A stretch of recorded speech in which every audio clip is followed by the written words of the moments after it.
आप लोग, एक कॉमिक्स का आया था मेरे पास एक रिक्वेस्ट, चोर के घर चोरी, मनोज कॉमिक्स। तो इसको फाइंड किया इंटरनेट से और अब जा रहा हूँ मैं अपलोड करने के लिए। ये इसका फ्रंट कवर है, इसको देख लीजिए। पहले के टाइम में इसी तरह के कॉमिक्स होते थे। संख्या इसकी 637 है। अब ये दूसरा पेज इसका देखते हैं क्या है।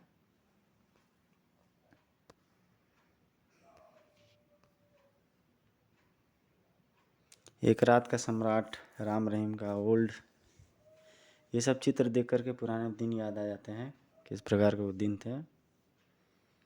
क्रुकबॉन्ड और पति की तलाश। वो सुनहरा दौर अब कभी लौट नहीं सकता, जिस प्रकार का ये दौर था। राम रहीम और जल उठा आकाश। बहुत मेहनत हुई थी इस कॉमिक्स में, और इसका फिगर देख करके आप जान सकते हैं कि किस प्रकार की ये कॉमिक्स है।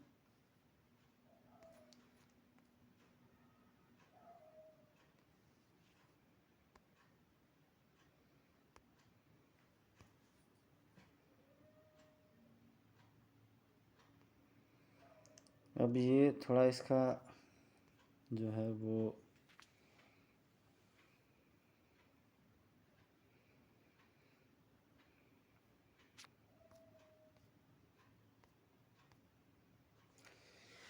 मोहन और मोनी की एज को चोरी के आरोप में 6 महीने की सज़ा हुई थी। आज उसकी रिहाई का दिन था। आज तुम रिहा कर जाओगे मोनी। हाँ, 6 महीने में एक बार फिर मैं आज़ादी की फिजा में सांस लूँगा। भाई मैं थोड़ी सी जल्दी में कॉमिक्स बना दे रहा हूँ, क्योंकि फुल लेंथ में वीडियो डालने में जल्दी डाल दूँगा। उसे शाम को रिहा कर दिया जाता है और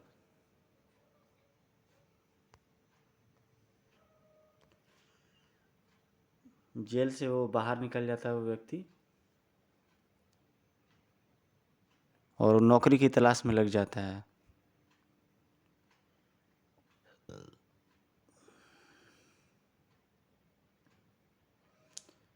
तो उसे कहीं से नौकरी नहीं मिलती है, और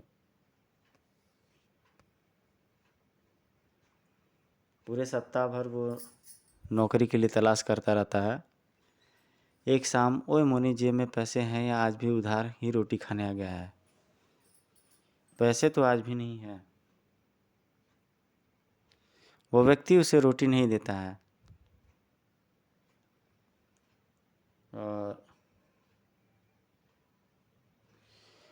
उसी रेस्टोरेंट में उसका एक चोर साथी उसे मिल जाता है।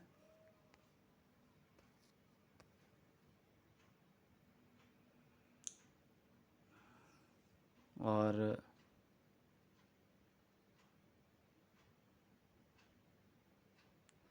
वो उसे खाने के लिए पूछता है,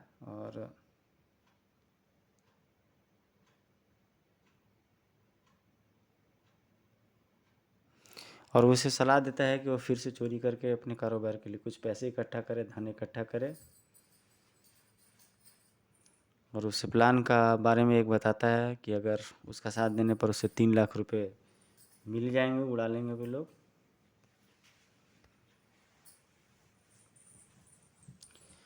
अपने कमरे में आकर के मोनी रात भर सोचता रहता है। लास्ट में वो मान जाता है उसकी बात को।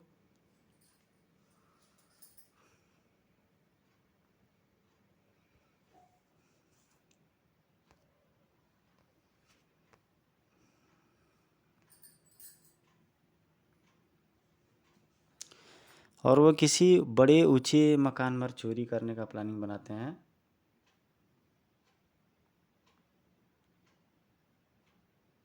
अगली रात दोनों उस 6 मंजिला इमारत पर वो दोनों पहुंच जाते हैं। आप पूरी कॉमिक्स, पूरी का स्टोरी को समझ सके दोस्तों, इसलिए मैं ऐसी बना रहा हूँ स्टोरी को। एक पटरे की सहायता से दोनों उस घर में हिलना चाहते हैं। उसके बाद एक बार उसका पाँव लड़खड़ाता है,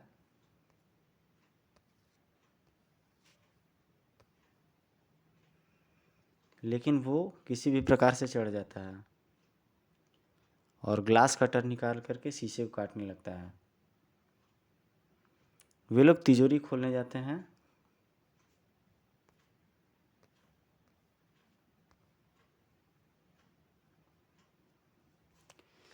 अंदर सेफ वॉल्ट में काफ़ी पैसे रखे रहते हैं।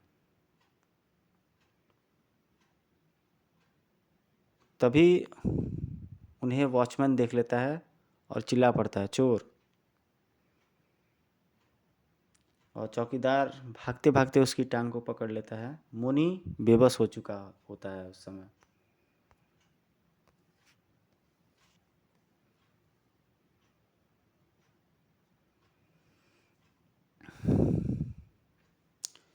जोगी तो माल लेकर गायब हो गया था और मोनी हवालात की हवा खा रहा था।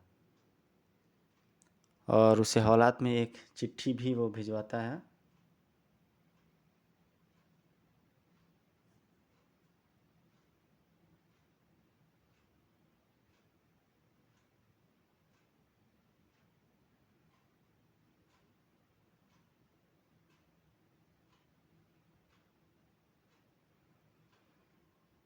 और फिर वह उस पत्र में लिखता है कि उस रकम के बारे में कुछ न बताए और उसे जेल से निकलने के बाद वह रकम को दे देगा, कितना भी टॉर्चर किया जाता है तो।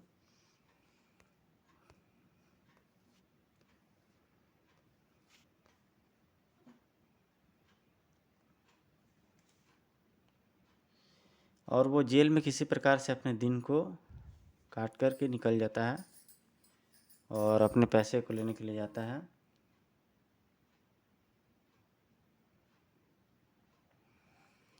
इसलिए वो जोगी की तलाश में निकल पड़ता है।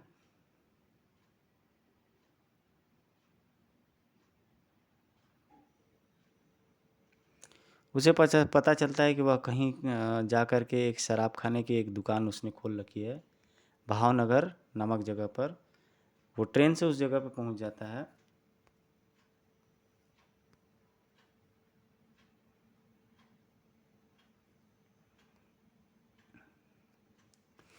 जोगी के शराब खाने का पता उसके पास था। वह एक टेबल पर जा पहुंचा और वहाँ पर उसकी मारपीट हो जाती है कुछ गुंडे लोगों से, जिसमें एक का नाम रहता है जोरा सिंह।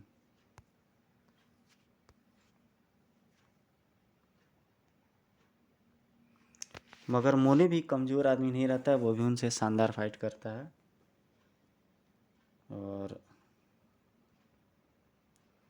जोरा सिंह को वह रुई की तरह धुन करके रख देता है।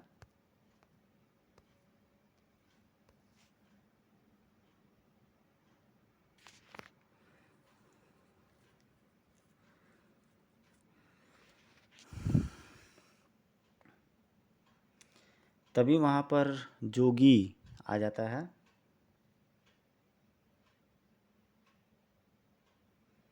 और जोगी आ जाता है, वो उन्हें लड़ाई झगड़ा के बीच में समझाता है और अपने साथ उसे अपने रूम में ले जाता है।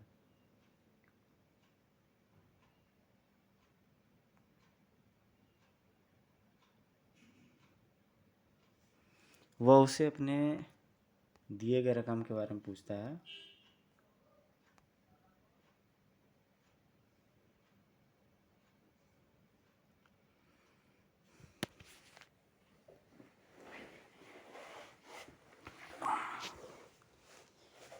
और रकम के बारे में उससे पूछताछ करता है।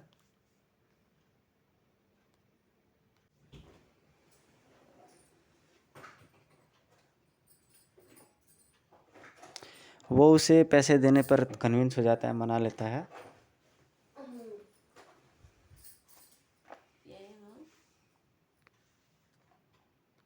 दूसरे का ये सब चीज़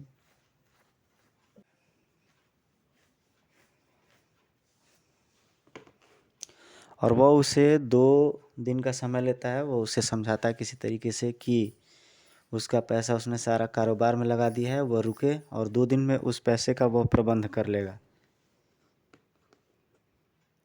मोनी शांत हो गया और जोगी ने उसे ठहरने का प्रबंध एक होटल में कर दिया।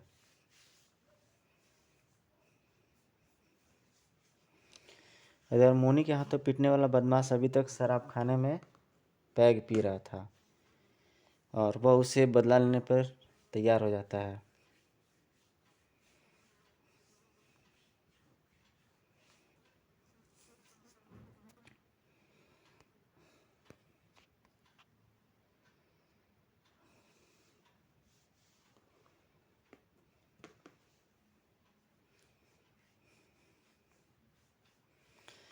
जोरा सिंह को पीटकर वो बाहर निकलता है तो उसके मन में बदले की भावना रहती है। वो खोजने के लिए निकल पड़ता है। तभी गली में एक आदमी को वह लेटा हुआ देखता है और वो आदमी उसे चाकू मार करके भाग जाता है।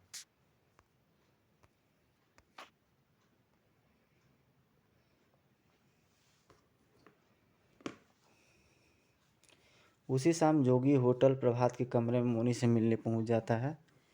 मेरी रकम का प्रबंध कब तक हो जाएगा जोगी? जब तुम चाहोगे। और तभी वह उसे किसी काम के प्रपोजल के बारे में शर्त देता है, तुम मेरा यह काम करोगे।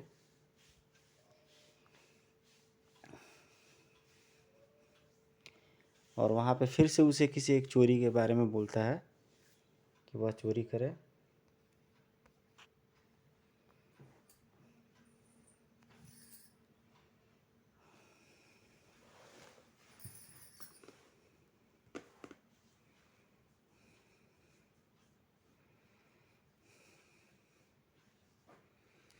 और वो चूँकि एक बड़ा बदमाश रहता है जिसके घर चोरी करने रहती है, तो जो वो रहता है वो घबराता है।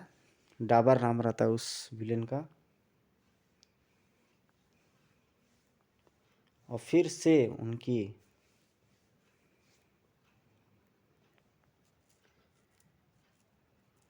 बीच में हाथापाई चालू हो जाती है। गाइस, आप लोग मेरे चैनल को लाइक सब्सक्राइब शेयर जरूर कीजिएगा। जो आप लोग कहते हैं मैं आपको वीडियो पोस्ट करके देता हूँ।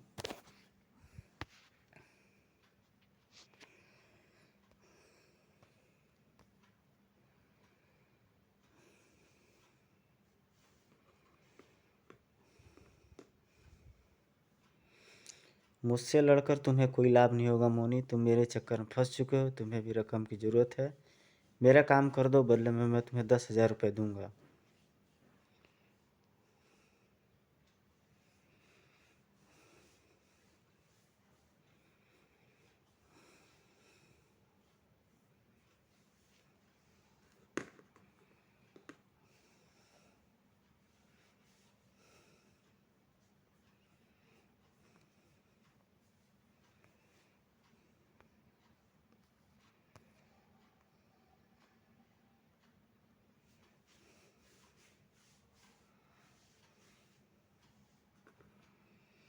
एक रात 12 बजे मोनी डाबर की कोठी के पीछे पहुंच जाता है।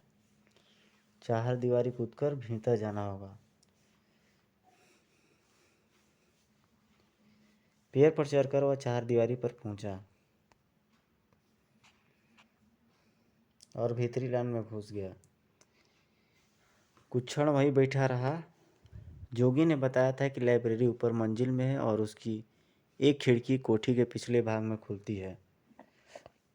खिड़की के रास्ते वह बाथरूम में पहुंचा। शुक्र है यहाँ तक कोई नहीं है।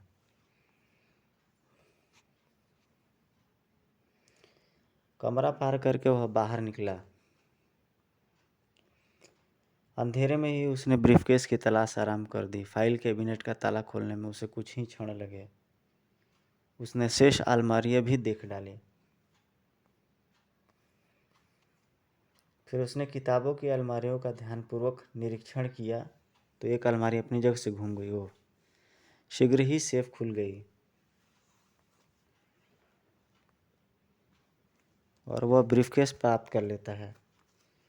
लेकिन ब्रीफकेस में लॉक लगा था। वह झुककर देख ही रहा था कि बाहर हल्की सी आहट हुई। ओह, शायद कोई आ रहा है। उसने ब्रीफकेस मेज के नीचे रखा और पिस्तौल निकालकर दरवाजे के निकट दीवार से लगकर खड़ा हो गया।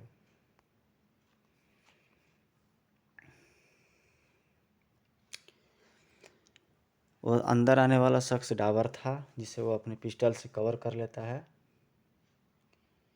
डाबर भी उसे धमकी देता है, तुम जो कोई भी हो, इस हरकत के बाद ज़्यादा दिन जीवित नहीं रहोगे। उसकी धमकी की उपेक्षा करके मोनी ने ब्रीफकेस उठाया। ओह, यह ब्रीफकेस तुम्हारे पास कहाँ से आया?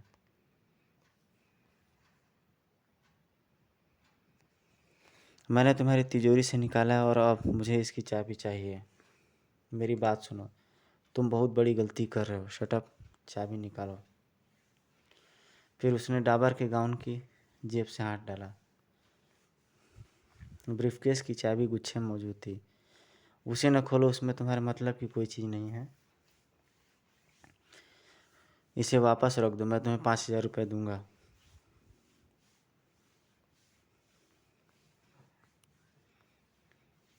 और ब्रीफकेस खोलने पर उसमें बहुत सारे रुपए रहते हैं।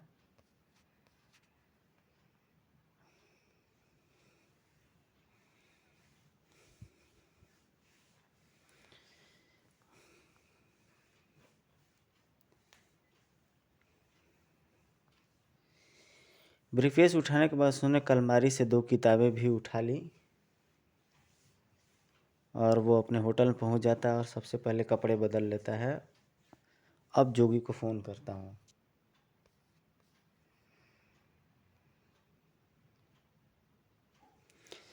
जल्द ही जोगी भी वहीं पर पहुंच जाता है।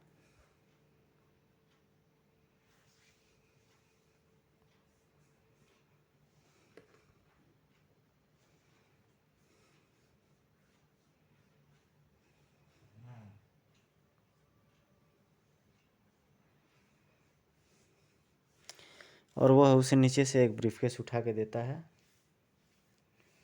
और ब्रीफकेस 10,000 रुपये देता है।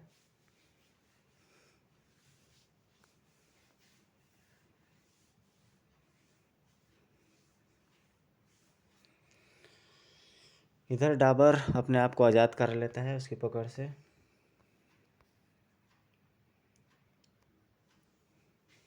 और अपने आदमियों को बुला करके वह उसे खोजने के लिए बोलता है।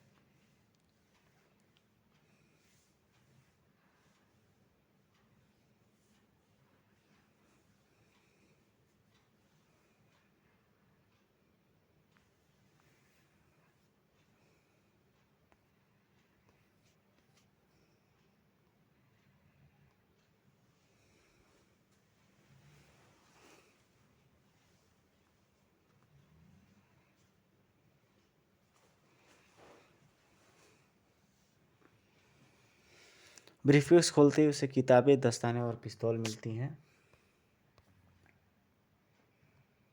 तभी अंदर डाबर अपने आदमियों के साथ वहाँ पहुँच जाता है।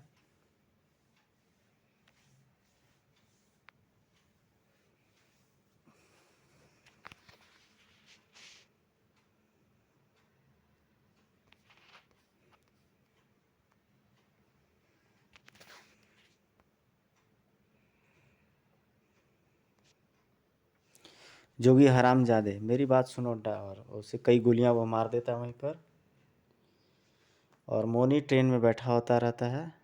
यहीं पे ये स्टोरी ख़त्म होती है। वह धोखेबाज अब तक अपने अंजाम तक पहुंच चुका होगा।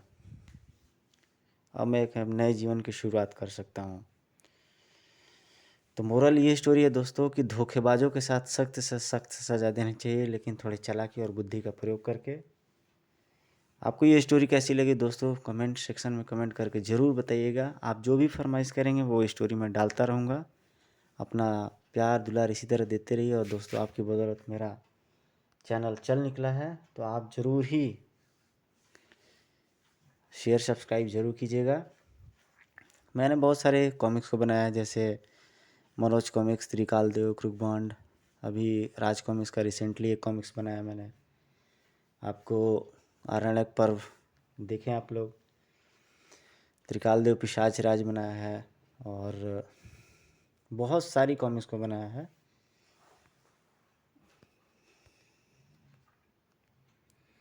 इसके अलावा जहाँ आपका लिंक हो, अगर अच्छे फॉरेन कंट्रीज़ में आपके कुछ मित्र दोस्त रहते हैं तो आप मेरी मदद कर सकते हो। आप अगर उनको 2-3 मिनट के लिए भी ये वीडियो देखने के लिए बोलोगे, कहेंगे, या फिर आप मेरी तरफ से एक निवेदन कहेंगे छोटे भाई की तरफ से, तो मेरा चैनल जो है कि काफ़ी ज़्यादा रन करेगा।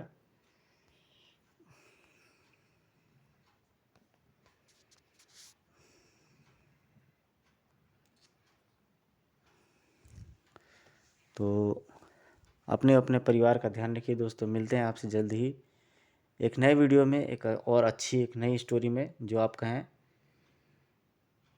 Till then take care, good bye, जय हिंद।